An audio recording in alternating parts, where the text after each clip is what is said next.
Hello guys, I am Nikki और आप देख रहे हैं अपना YouTube channel IQ students point. So guys, मैंने अभी बीच में आप लोगों का लाइव सेशन लिया था पॉलिटिकल के जो स्टूडेंट्स हैं मास्टर्स के उनके लिए। आपके जो बाकी कोर्सेज़ के स्टूडेंट्स हैं, मैंने उनको बोला था कि उनके इम्पॉर्टेंट क्वेश्चन सीरीज़ भी मैं आप लोगों को जल्द प्रोवाइड कर दूँगी। अभी जो है हम हिस्ट्री के जो स्टूडेंट्स हैं मास्टर्स ऑफ हिस्ट्री, उन स्टूडेंट्स के इम्पॉर्टेंट क्वेश्चंस डिस्कस करेंगे। अब आप बोलोगे कि मैम आप तो 2-4 क्वेश्चन ही दिखा रहे हो, तो जो 2-4 क्वेश्चन जो हर साल रिपीट होते हैं और जिनके आने के चांसेस हैं, मैं आपको वो दिखा रही हूँ, ठीक है। वो देखने से पहले हम आपके सब्जेक्ट्स जो हैं एक बार वो डिस्कस करते हैं। आपके पास एक सब्जेक्ट है एंशिएंट एंड मिडिवल सोसाइटी, प्राचीन और मध्यकालीन समाज। दूसरा वो MH1 है। MH2 जो है आपका मॉडर्न वर्ल्ड है, आधुनिक दुनिया। MH3 आपको सेकेंड ईयर में मिलेगा। MH4 आपको political structure in India, Bharat में राजनीतिक संरचनाएं दिया गया है। और MH5 है आपका हिस्ट्री ऑफ इंडियन इकोनॉमी, ठीक है, जिसको हम हिंदी में बोल सकते हैं भारतीय अर्थव्यवस्था का इतिहास। ये आपके टोटल 4 सब्जेक्ट हैं फर्स्ट ईयर के अंदर, और इन्हीं 4 सब्जेक्ट्स के अकॉर्डिंग आप लोगों को मैंने नीरज की या गुली बाबा की जो बेस्ट गाइड्स एक रेफरेंस होता है, वो मैंने आपको रिकमेंड किया था कि आप उसमें से अपनी स्टडी कर सकते हैं। बाकी इग्नू की तरफ से बुक्स तो आपको प्रोवाइड की जाती हैं, आप वहाँ से भी उसमें से पढ़ सकते हैं, ठीक है। बहुत सारे बच्चे बोल रहे थे कि मैम कहीं और से क्या पढ़े क्या नहीं पढ़े, तो बेटा इग्नू में ऐसा नहीं होता है। इग्नू अपनी जो प्रॉपर बुक्स आपको देता है ना, उसके अलावा आउट ऑफ सिलेबस क्वेश्चंस नहीं आते हैं। तो जितने सिलेबस आपका दिया गया है 30 चैप्टर, 40 चैप्टर, 10 चैप्टर, वो सारे चैप्टर्स के सभी मिलाकर क्वेश्चंस आपको दिए जाएंगे। सबसे पहले जो हम मास्टर ऑफ आर्ट्स हिस्ट्री का MAH का जो पेपर डिस्कस करने वाले हैं, वो है एंशिएंट एंड मिडिवल सोसाइटी का। पेपर 100 मार्क्स का आता है। अब आप यहाँ पर एक बार ये चीज़ नोट करना, answer any 5 question in about 500 words each. तो ये कह रहे हैं attempt at least 2 question from each section, all question carry equal marks. तो 20-20 मार्क्स के क्वेश्चन दिए हैं। इन्होंने बोला है कि आपको 2 पार्ट दिए गए हैं, सेक्शन 1 और सेक्शन 2 का, और इसमें से आपको क्या करना है, इसमें से आपको इक्वल मार्क्स के जो क्वेश्चन दिए गए हैं, दोनों पार्ट्स में से तकरीबन 5 क्वेश्चन करने हैं, बिल्कुल एज इट इज़ आपके असाइनमेंट्स की तरह, ठीक है। अब मैंने आप लोगों को एग्जाम पैटर्न की जो वीडियो बनाकर दिखाई थी, उसमें आप मुझसे बोल रहे हो मैम आपने उसमें 1 मार्क, 2 मार्क, 10 मार्क्स के भी बताए हैं, बट क्वेश्चन में तो आया हुआ नहीं है, कहीं भी नहीं आया हुआ। बेटा वो मैंने आपकी नॉलेज के लिए बताया था आपको कि अगर इन केस आता है तो आपको इस आंसर में इतना लिखना है, ठीक है। 2 मार्क्स में इतना लिखना है, 10 में इतना लिखना है, 20 में इतना लिखना है। तो आप उसको एक बार देख लेना पेपर से पहले, आपका डाउट क्लियर हो जाएगा। सबसे पहला जो हमारा एंशिएंट एंड मिडिवल सोसाइटी में है, सबसे पहला क्वेश्चन है how did the shift to agriculture affect the social and economic life of humans. बहुत डायरेक्ट क्वेश्चंस हैं, आप यूनिट पढ़ चुके हो, मैं आप लोग बहुत सारे बच्चों को समझा चुकी हूँ, ठीक है, जिन स्टूडेंट्स को मैं पढ़ाती हूँ। तो उन स्टूडेंट्स को जो मैंने बताया है, या फिर आप लोगों ने अगर स्टडी नहीं करी है, तो कोई घबराने वाली बात नहीं है। अपने डाउट्स को आप मुझसे शेयर कर सकते हैं कि मैम ये टॉपिक है, मुझे समझ नहीं आ रहा है, आप एक बार समझा दीजिए, ठीक है।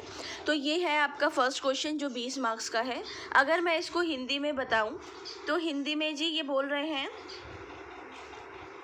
मानव द्वारा कृषि का प्रारंभ करने से उनके समाज और अर्थव्यवस्था पर क्या प्रभाव पड़ा है। देखो आप ना ग्रेजुएशन कर चुके हो, आप मास्टर्स के स्टूडेंट हो, इन केस आपने ये पढ़ा भी नहीं है ना, तो ये क्वेश्चन का आंसर ऑटोमेटिकली आपके दिमाग में बन जाना चाहिए कि मानव द्वारा कृषि का प्रारंभ करने से उनके समाज और अर्थव्यवस्था पे क्या प्रभाव पड़ा है।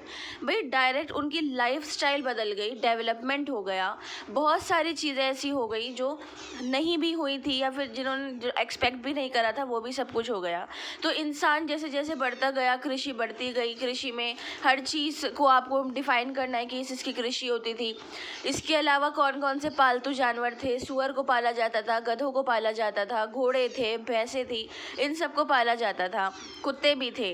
तो ये इस टाइप की चीज़ें जो ये पालतू जानवरों की मदद से भी कृषि में हेल्प हुआ करती थी, तो ये चीज़ें आपको यहाँ पर डिफाइन करनी है, ठीक है। बाकी जब आपने आंसर अपना पढ़ा होगा तो आपको समझ आ गया होगा कि मैं क्या बात करना चाह रही हूँ। नेक्स्ट क्वेश्चन है साइरस और दायरस द्वारा ईरानी साम्राज्य को संगठित करने की प्रक्रिया। भाई साइरस और दायरस की बात हो रही है यहाँ पर। ये तो बहुत ही ज़्यादा इजी क्वेश्चन है आपका, बहुत ही ज़्यादा इजी क्वेश्चन। ठीक है, आप इसमें से अगर आप लोगों ने अपने यूनिट्स, आप लोगों का सिलेबस थोड़ा कम है अकॉर्डिंग टू पॉलिटिकल साइंस के बच्चों से, तो आप लोग ने अगर ध्यान से अपने यूनिट्स को पढ़ा होगा तो आपको पता होगा कि ये हमसे क्या पूछ रहे हैं।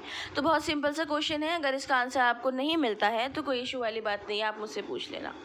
थर्ड क्वेश्चन है, give a brief account of the political structure of the Roman empire, how did it the effect of the society. ठीक है, सो यहाँ पर आपसे ये पूछ रहे हैं कि भाई रोमन साम्राज्य की राजनीतिक संरचना का संक्षिप्त विवरण दीजिए, इसने समाज को किस प्रकार से इफेक्ट करा है वो भी आपको यहाँ बताना है।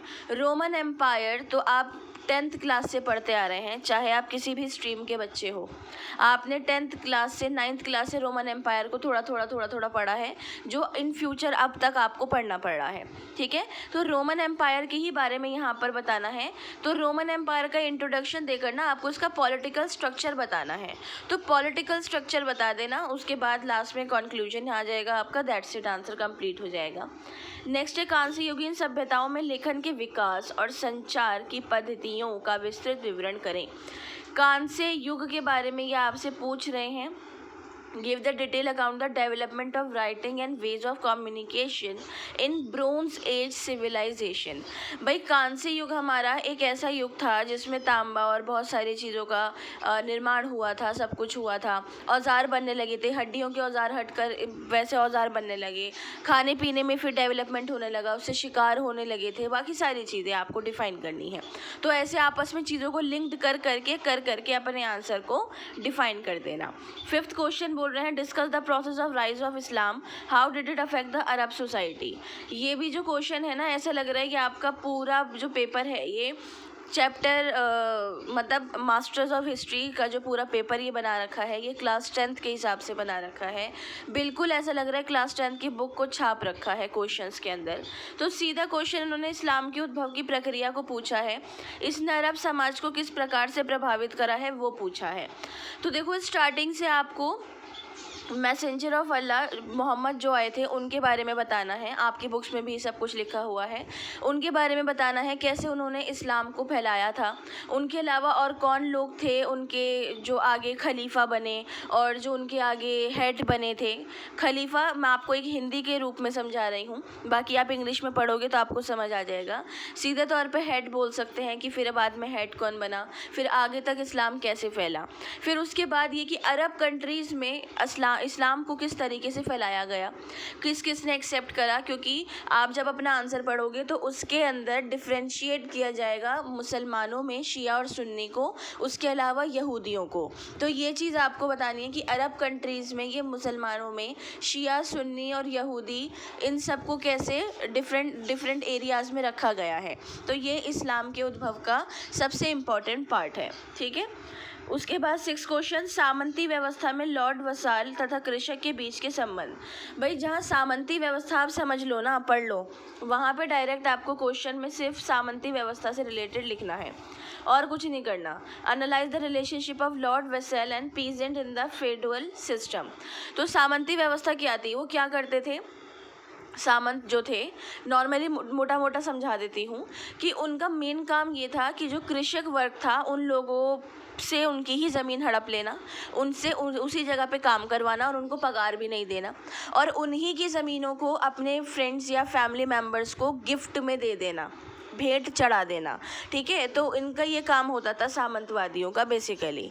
तो ये काम करते थे वो। अब इन्होंने बोला है कि इनके आपस में लॉर्ड वसेल और कृषक जो थे ना, हमारे पीजेंट्स जो थे, इनके आपस में रिलेशन बताने हैं। तो भाई लॉर्ड जो थे वसेल्स को ये सारी चीज़ें गिफ्ट किया करते थे जो किसानों की हुआ करती थी, और ऑब्वियसली बात है फिर पीजेंट्स का क्या ही रोल रहेगा इन लोगों के साथ, कितना बुरा रिश्ता रहा करता होगा। Discuss the characteristics feature of medieval town, what were their relationship with rural area. Question number 7 में ये हमें बोल रहे हैं, मध्यकालीन नगरों की प्रमुख विशेषताओं का विवरण दीजिए, ग्रामीण क्षेत्रों से उनके क्या संबंध है। जब मध्यकालीन जो मिडिवल हिस्ट्री का टाइम आता है ना स्टूडेंट, तो ये सोचने वाली बात है कि बहुत ज़्यादा डेवलपमेंट हो चुका था, हर चीज़ का डेवलपमेंट हो चुका था, हर चीज़ को आपको यहाँ पर बताना है। ठीक है, उसके बाद 8 क्वेश्चन है, मध्यकाल में तकनीकी विकास ने युद्ध कला में क्या परिवर्तन किए थे। तो क्वेश्चन नंबर 8 जो है ये हमसे बोल रहा है, how did the technology development change the warfare in the medieval period. भाई जैसे मैंने आपको बताया कि जब कृषि वगैरह होने लगी थी तो ऑब्वियसली औजार अच्छे बन गए थे, इसलिए कृषि अच्छी होने लगी थी। अब उन्हीं औजारों की मदद से युद्धों में भी पार्टिसिपेट किया जाता था। युद्धों को जीतने में, हर चीज़ हासिल करने में आसानी होने लगी थी उन औजारों की वजह से, उन चीज़ों की वजह से। और उसके अलावा और भी तरीके की, मतलब एक युद्ध को जीतने के लिए बहुत तरीके के डेवलपमेंट हो चुके थे। घोड़े थे और तोपें थी, मिज़ाइलें तो नहीं, खैर। तो ये सारी चीज़ें जो हैं ये आपको इसमें डिस्क्राइब करनी है। 9th क्वेश्चन कह रहा है, discuss the merchant community of India in medieval period and the product they dealt in for trading. भाई सीधा क्वेश्चन ये कर रहे हैं, थोड़ा सा घुमाया है इन्होंने। कह रहे हैं मध्यकाल में भारत के प्रमुख व्यापारी समूह और उनके द्वारा व्यापार की जाने वाली वस्तुओं के बारे में बताना है। बहुत सिंपल है। मध्यकाल में सीधा इन्होंने भारत को पॉइंट आउट करा है। तो देखो, भारत जाना जाता है कृषि के लिए, मसालों के लिए स्टार्टिंग से। यहाँ पर जिन्होंने हुकूमत करी, जिन्होंने अपना राज करा ब्रिटिशर्स से पहले भी, चाहे वो कोई भी काल रहा हो, संगम काल था, गुप्ता काल था, मौर्य काल था, या जो भी था, तो उन सब में व्यापार होता था, ज़रूर होता था, चाहे वो किसी भी तरीके से हो। ठीक है, तो व्यापार हमें बताने हैं यहाँ पर कि कौन कौन से ज़्यादा होते थे और कौन कौन से व्यापारी समूह थे, क्या होता था क्या नहीं होता था, सारी चीज़ें। ठीक है, उसके बाद लास्ट क्वेश्चन ये बोल रहे हैं, निम्नलिखित में से किन्हीं दो पर प्रत्येक लगभग 250 शब्दों में टिप्पणी करें। अब आप बोलोगे कमेंट में कि मैम 250 शब्द में कितना आंसर लिखा जाएगा। तो बेटा मैंने आपको डिस्क्रिप्शन में जो वीडियो दे रखी है, exam how to write IGNOU exams answers, उसको देख लो, उसमें आपको पता लग जाएगा।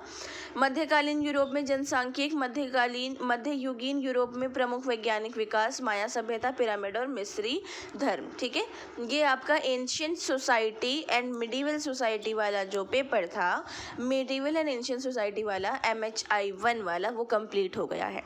ठीक है, अब हम आते हैं मॉडर्न वर्ल्ड पे।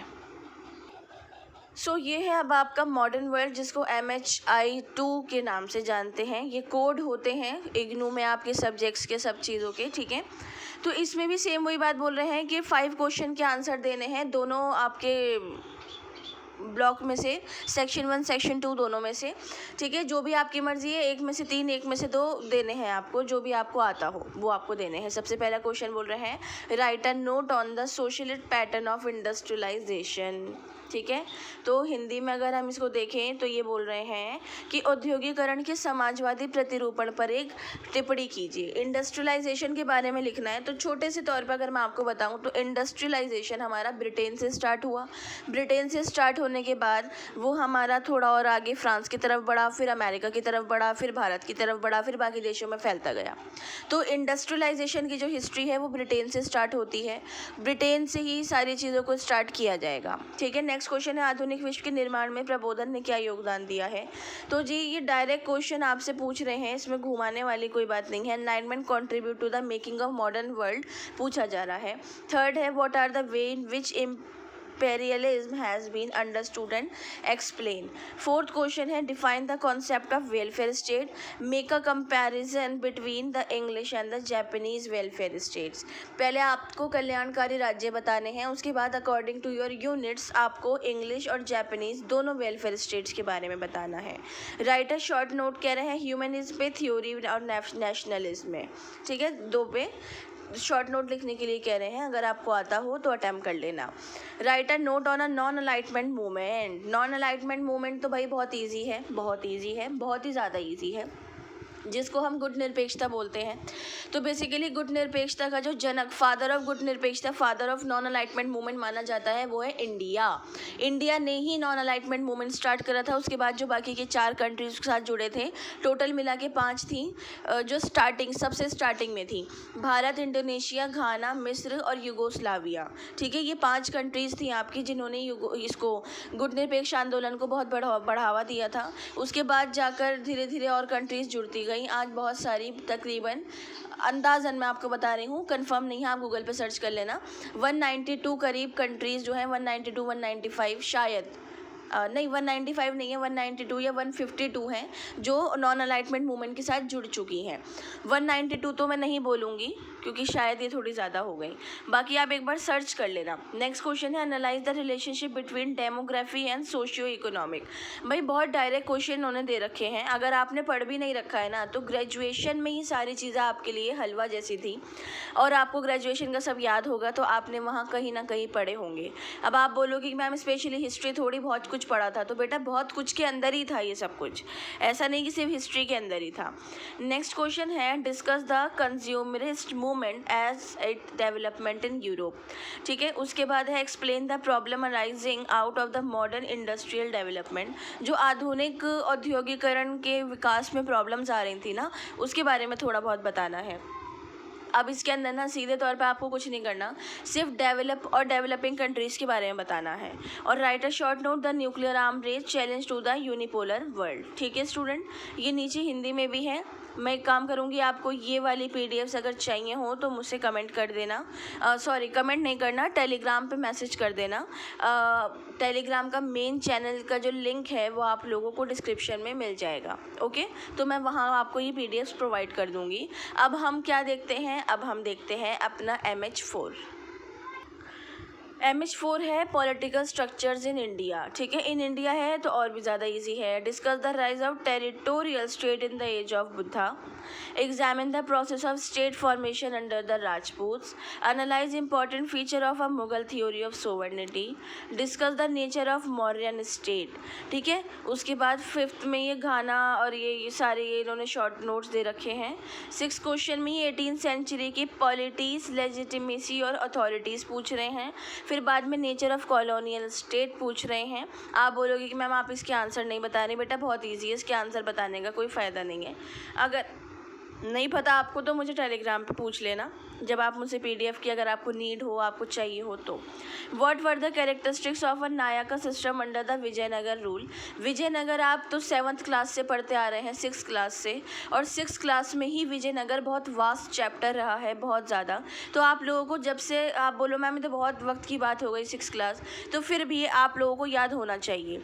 ये एक ऐसी चीज़ है, आप किसी भी स्ट्रीम के स्टूडेंट रहे हो 12th क्लास में, आपको ये चीज़ पता होनी चाहिए कि विजयनगर एम्पायर, विजयनगर रूलर्स क्या था, बहुत इंपॉर्टेंट है। Discuss the characteristics feature of a Mughal jagir system. ठीक है, ये भी बहुत इजी है। Write short note about 2। ठीक है, the Maratha and Sikh polity, Sangam polity, iqta system, civil service, ये आपको करने हैं। और ये आ गया नीचे हमारा हिंदी में पूरा क्वेश्चन। ठीक है, भाग 2 के अंदर जो इन्होंने यहाँ दे रखे हैं बाकी सारे। उसके बाद आता है हमारा MH5। MH5 को देखते हैं। ये है हमारा history of Indian economy. History of Indian economy में भी सेम वही वाली चीज़ है कि आपको क्वेश्चन पेपर, वैसे मैं बोलूँगी कि जो उसकी इंस्ट्रक्शंस होंगी जो भी होंगी पहले से पढ़ के बैठना, कभी आप खुशी खुशी में पूरा पेपर करे आओ, क्योंकि बेटा शीट इतनी नहीं होती है, इग्नू में लिमिटेड शीट आपको दी जाती हैं, ये आपको पता है, मैंने एडमिट कार्ड में बता दिया है कि इग्नू में लिमिटेड शीट्स दी जाती हैं और उसी के अकॉर्डिंग आपको आंसर लिखना होता है। इसलिए मैंने आपको बताया है अलग से वीडियो में कि कितने पेज कितने क्वेश्चन में लिखने हैं। सबसे पहला क्वेश्चन आता है give a historiographical sketch of a emergent new trend in the study of economy history of the colonial period.